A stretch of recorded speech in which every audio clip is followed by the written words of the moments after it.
It's raining again. To be honest with you, I'm terrified of rain. I never leave the house when it's storming outside. But to give myself some credit, I never used to be like this.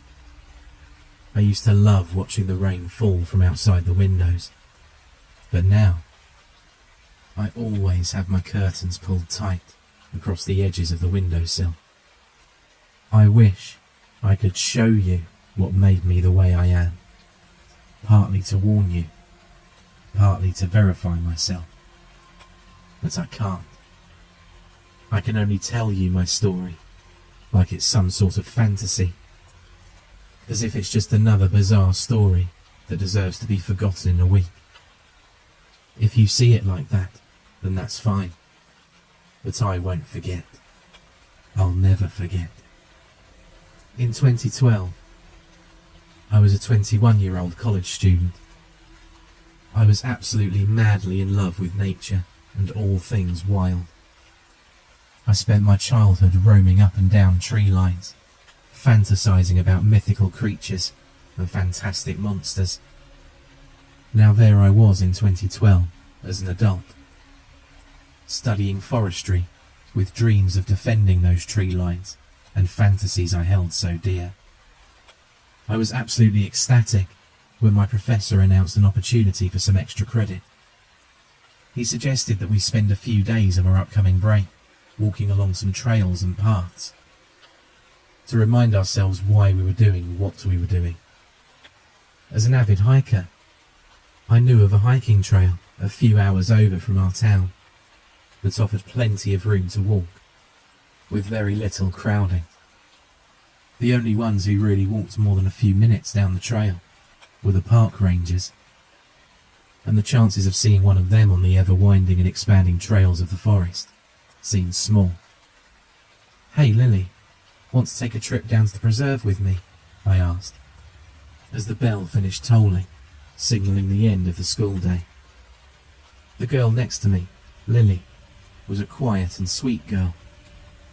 She had long brunette hair that stretched just past her shoulders and gentle green eyes. She was the type of person who people admired from afar. Beautiful, but silent. A passing joke or compliment would make her smile, but she'd very rarely comment back. To most, that would make them move on to the next person. To me, that made me want to be closer to her. We'd been friends for a while at this point. Whether or not any sort of romantic intent was had between us, I couldn't say. We just knew that we connected on some sort of level. "Yeah, of course. Just tell me when." She looked into my eyes with a soft smile on her face. I smiled back at her. I hoped this trip would turn out well. A few days passed. Lily and I spent our free time in stores gathering food, supplies and tents together. Soon enough, we were all packed up and ready to head out. We took my small car with our bags tied down on the roof and took the highway a few hours east. By the time we got there, it was mid-afternoon. Still plenty of time to walk, but also a bad time to find parking. There were plenty of people here walking their dogs, setting up lunches and walking the paths. "I thought you said it'd be quiet," Lily asked with a slight snicker. I rolled my eyes in response. "I'm sure these kids aren't planning on hiking a few days in. It'll get quiet, I promise." I spun around and began taking our large packs off of the roof of the vehicle. For as big as they were surprisingly easy to carry. Lily slipped the straps over her shoulders and waited for me to start heading towards the park. As we approached the trail's entrance, we saw a ranger loosely standing guard. "You guys heading in?" he asked. There was no hostility or caution in his tone. He was just merely asking a simple question. "Yeah, that's all right, I said, questioning the fit middle-aged man. "Of course. Just let me know your names and take my card. If you need anything, call down to the station. There's a couple of ranger shacks deeper in. Feel free to use them if you need to. Just make sure to clean up." The ranger gave a welcoming smile and handed me a small business card for the local ranger station. "Thank you. Oh, my name's Max. This is Lily." Lily gave a small nod at the ranger, and he nodded back respectfully. "Well, Max and Lily, you enjoy yourselves out there. We'll be patrolling around, so if you see us, don't be scared to say hi." With those words, the ranger backed away from the entrance, and we began our trek. We spent half of the first day slowly walking in quiet appreciation. There's something so liberating about walking with no time limit. It's like all of the world's stresses slide right off your back, and the only thing you have to worry about is yourself. In that exact moment, you're all that matters. No bills, no studies, no cares. Just avoid snakes and strange plants, and you're all set. It wasn't too long into our journey before the sun began to nestle itself behind the trees, and the warm but steadily dropping temperature of the late afternoon's winds began sweeping under our sweaty clothes. "Let's find a clearing to settle into," Lily said, her head tilting from one direction to the other, looking for a place to set up. I nodded in approval and saw a small opening further down the path, clearly made by others who took a similar trip. It only took a few minutes to set up our tents in the clearing and to start a small fire. After all that walking and hard work, we were finally ready to be off our feet for a while.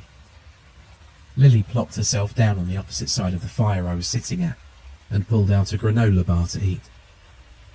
I felt a rumble in my stomach and pulled out one of my own. "This place is really beautiful," she said, taking a large bite out of the bar. "Yeah, haven't seen many animals yet though." I unwrapped my food and placed it on my lips, ready to take a bite. I quickly glanced over at Lily and froze. In the increasingly darkening forest, just off the trail, just behind Lily, was something about the size of half a football. It was cloaked in the darkness, but I assumed it had to have been some sort of small critter. I began to squint my eyes, trying to focus on it, but whatever it was seemed to fade out of existence, going straight into the ground. "Everything all right?" Lily asked. I realised it must have seemed like I was staring at her with food half in my mouth. I laughed and shrugged, shaking my head softly. "Yeah, sorry. I thought I saw an animal or something off in the woods. It was small. Could have just been a rabbit or something. It must have burrowed into the ground though." My friend peered over her shoulder into the silent woods and looked around. I knew she wouldn't see anything. Whatever it was left as quickly as I caught sight of it. We ended up finishing our meal, extinguishing the fire and climbing into our separate tents. I slept like a log. All of that walking put me out like a light. It wasn't until the morning that I woke up. I stumbled out of the tent, nearly tripping on the small fabric ledge at the exit of my portable shelter. The hot and humid summer's morning sun hit me like a pile of bricks. "Just so you know, I think we need to watch out for snakes," Lily said softly while I was wiping my brow. I looked over at her to see her undoing the tent supports from the forest floor. "Did you see one?" I asked, bending down and following suit with the camp cleanup. "I think so. I heard something rubbing on the bottom of my tent last night." I opened my eyes, and the indents on my walls looked like a pretty thick snake trying to wriggle its way in. She didn't seem bothered by the potential late-night visitor, so I kept her warning in my mind, but continued on. As our journey went on, we realised that every step we took, there was another blotch in the sky. Somehow, a storm was brewing overhead that none of the forecasts we'd watched warned us of. "How much longer until it rains?" Lily was interrupted by a large thunderclap nearby in the clouds. I felt the earth tremor below us before a few raindrops began falling from the dimly lit sky. Thanks, Lily, I said, arching my head towards her direction. She scoffed and I laughed. The rain was little more than a small drizzle at that point, but it was clear it was going to get worse. Let's hurry and find a place to set up. I watched as she began to increase her pace, slowly moving from a walk into a jog, heading deeper down the trail. I followed suit right next to her. For a while, it seemed like we weren't going to find a clearing anytime soon. We were already on the verge of being considered undoubtedly drenched, and to our luck, at that exact moment of thought, another strong explosion of thunder erupted from above. This time, the floodgates were opened. Rain began to fall with a purpose, and with enough force to erupt on impact, splashing everything nearby with the drop's watery contents. "Hey, right over there," I heard Lily yell out, just barely audible through the thunderous rain. She was running off of the main path, down a small side trail nearby. I looked at where she was heading, and saw a small cabin. I ran off the path with her. With each step, more and more mud thrust itself against my legs. I increased my speed, hoping to catch up to my light-footed friend, but something caught me off guard. The tip of my foot slid underneath something, and my momentum carried me downwards, face first into a mud bath. For a few seconds, I was dazed, just lying down in the running muck pit. I eventually looked down to my feet, and saw what looked like a thin tree root, also caked in dirt, erupting out of the ground. But as my eyes kept on the root, those initial assumptions fell to the wayside. The shimmering of the mud is what made me realise that whatever this object was, it was moving just beneath the mud. Then it clicked in my head. The snakes Lily had brought up, I just tripped over one of them. I felt a shiver cross over my back, and I jolted back up to my feet and continued on my path, abandoning that snake behind. Without another incident, I made it to the cabin doors and busted inside, finally free from the hurricane-like storm. "Wow!" A familiar voice rang out in the shack. I looked over to see a drenched but otherwise clean Lily, staring at me with an amused smile on her face. "Decide to have a wrestling match out there?" "Ha ha, funny," I said, looking down at myself. Mud was dripping off of just about every pore of my body. "I think I met one of your snakes you mentioned out there. It decided to give me a little trip." "Oh, really?" Lily said, as she grabbed me and turned me around, searching the pack on my back for something to help me clean up. "You were right. They're pretty thick. I wonder what kind they are. I can't imagine them being venomous being that wide." I felt the hands of my companion yanking out fabric from my pack. I took some time to look around the cabin as Lily pulled the towels free. It was wooden, old, and completely empty. There was a cooking stove off to one side, but other than that, it looked very sparse.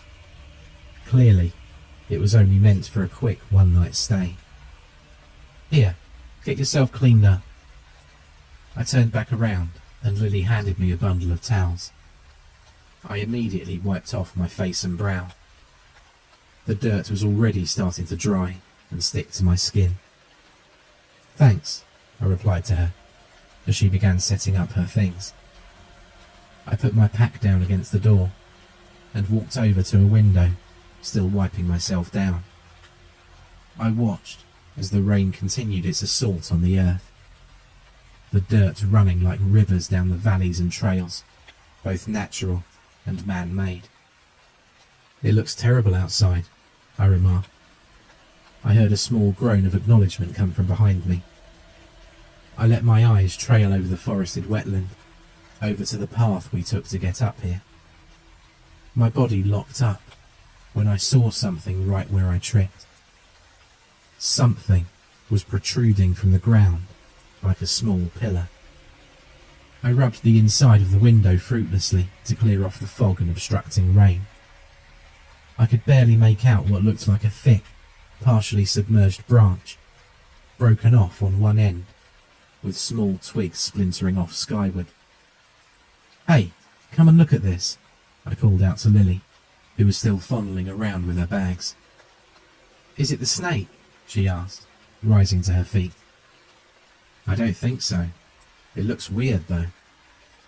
I watched the mud-coated object get hammered by rain as Lily approached and peered outside. "Is that a broken tree root?" she suggested. I could only shrug. Whatever it wasn't moving. "Wait," Lily chimed in again. "Look at the colour." As more and more of the rain ran its way down the object, the less obstructed by mud the object became. I narrowed my eyes, pushing past the raindrops on the window, and noticed exactly what Lily was talking about. Whatever was under that mud was a pale shade of grey. "Oh my God!" Lily gasped and grabbed her mouth. "What is it?" I turned and looked at her, my eyebrow upturned in confusion. "Look at the end of it," she said, holding her breath. I turned my gaze back outward and focused in. I felt my heart drop. Fingertips. It was an arm reaching out of the ground, still as the grave. "Oh my God," my voice wavered slightly. "We should call the rangers and get them out here. Where's their card?" she asked, hand extended towards me. I reached into my pocket and pulled out a wet but legible business card. Without hesitation, Lily snatched it out of my hand and began dialing the number. "Hello, I'd like to report something on one of the trails." She paced back and forth on the squeaky cabin floors. I turned and kept my gaze on the hand. It looked petrified in place, fingers eagerly reaching towards the sky, letting the water rush over it. "We're at," she began to stutter. "We're at, I heard the voice on the other side of the phone chirp up, and Lily nodded. "Hey, Max, can you take a step outside and tell me what number's next to the door?" I peeled my eyes away from the hand. I felt an increasingly oppressive air pressing its way inside the cabin. I shook my intuition away and walked to the door. I opened it up and stepped outside. I peered towards the arm and could see it more clearly without the blurry window between us. It was hairless, smooth, and the fingernails seemed clean and trimmed. The water that gushed over it almost seemed to vanish on impact, as if it was some sort of sponge. I had to force my eyes away from it to view the number on the wall. 17. I took a deep breath, repeating the number in my head, before the sound of a loud clap echoed off behind me. I jumped, slightly on edge. I turned back towards the direction of the arm and saw nothing in its place. Just the mud quickly running down the trail. I swallowed hard and rushed back inside.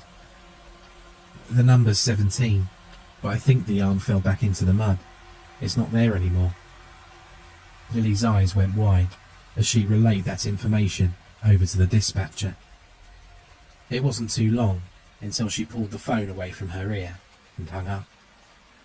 "They told us to stay put and that this storm's not going to pass anytime soon. They said they've got a ranger on the way and the police have been informed. But it might take them a while to reach us out here." I bit my lip and looked back outside towards the empty path. "I hope it didn't get dragged away by the current," I mumbled. Lily came up right beside me, joining me at the window. "I'm sure they'll be able to follow that mud slick down to wherever it goes. On the bright side, that rain cleaned you up a bit." She gave a reassuring smile, and I looked down at myself. My clothes were still riddled with mud, but the rain on my skin seemed to have washed away most of the dirt. I guess that's always a plus, I said stoically. Come on, Max. Let's make ourselves at home at least. I'll just lock the door in case, well, you know. Her voice trailed off. In case there's a killer out there, I mumbled at her as she walked over to the door, flipped the lock. She turned around and averted her eyes from my gaze, choosing instead to continue her mission of getting set up. After a few minutes of silence, we had our food laid out in front of us. We'd agreed that once the ranger got here, our little expedition was over. We'd seen more than enough in just the past 2 days than we could have in a lifetime. Let's eat and try to get some sleep, I said, chowing down on some extra rations. Lily nodded and joined in on the feast. With full stomachs, we set up for bed. I noticed my friend kept looking out towards the darkened windows. I could feel tension in the air. Everything all right? I asked. Lily shook her head dismissively. I just feel weird, like I'm being watched. I'm sure it's nothing, but just to be safe. She ripped off her pillowcase and then mine, before walking over to the windows and draping them over the glass as makeshift curtains.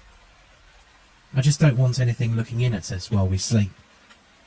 I don't blame you.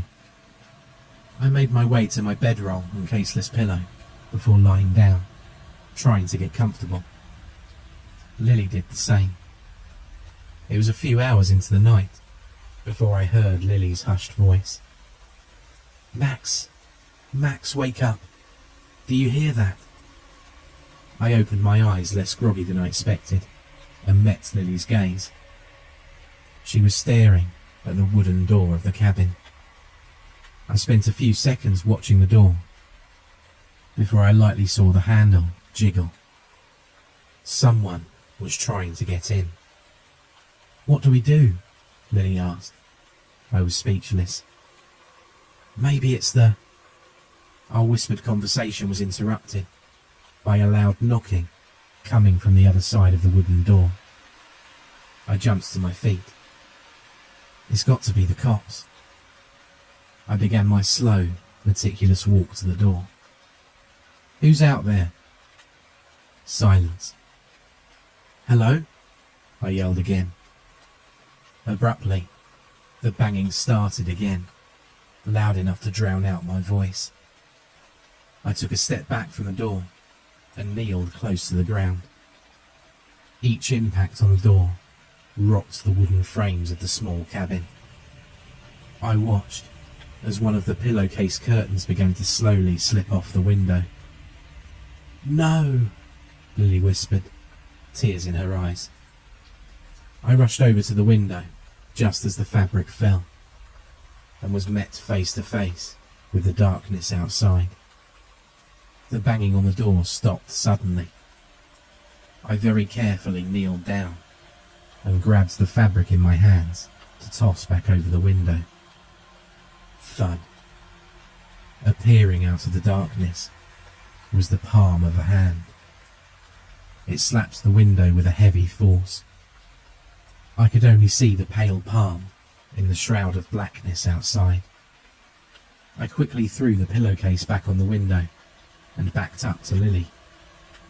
She was shivering, her eyes wide with fear. That was the hand, Max. That was the hand that was outside earlier.